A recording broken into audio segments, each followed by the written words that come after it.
Bakit sa dinami-rami ng tao sa mundo, ako pa talaga ang napili ni Cupido? Ako ay tinamaan ng hindi sinasadya, palaso na binitawan, lumihis ng bahagya. Ang pusong nananahimik ay sadya na nabigla, nagkamali ng pana at sa akin ay tumama. Pinipilit kong pigilan ng nararamdaman, dahil natatakot na sa iyo ay ipaalam. Napakarami na ng araw ang mga nagdaan, lubos na kaligayahay, walang katapusan.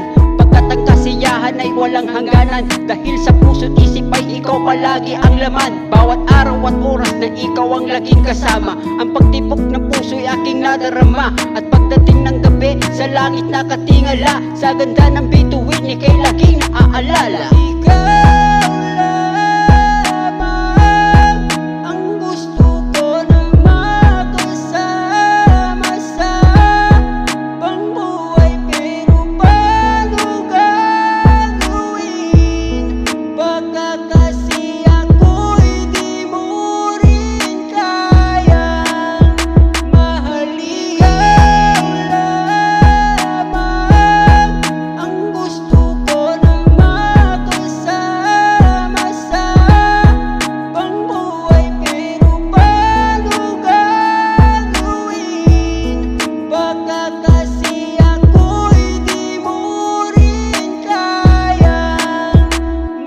Sa pagtatagpo ng ating mga mata ay di ko mapigilan na sa iyo ay humanga. Pag nasilayan ko na ang maamong mong mukha, ay di ko maiwasan na sa'yo'y matulala. Bakit ako ay ganito kapag ikaw ay nakikita? Para kang musika na nagbibigay ligaya, sa tuwing naisip kay lumuluwang ang paghinga. Ang pagtipok ng aking puso'y binigyan mo ng sigla. Ang pag-ibig na inaasam, ito'y kusang pinaghihirapan. Hindi masabi pag-ibig kung ito'y binamadali lang. Mga turo ng panahon ay sadyang makatotohanan. Ang pag-ibig na gusto mo ay iyo ring makakamtan. Masarap umibig, lalo na kapag ikaw ay may inspirasyon. Isipin lahat ng mga bagay ay darating din sa tamang panahon. Kaya ako ay umaasa na ika'y mapasa akin, at habang buhay na mananatili ka sa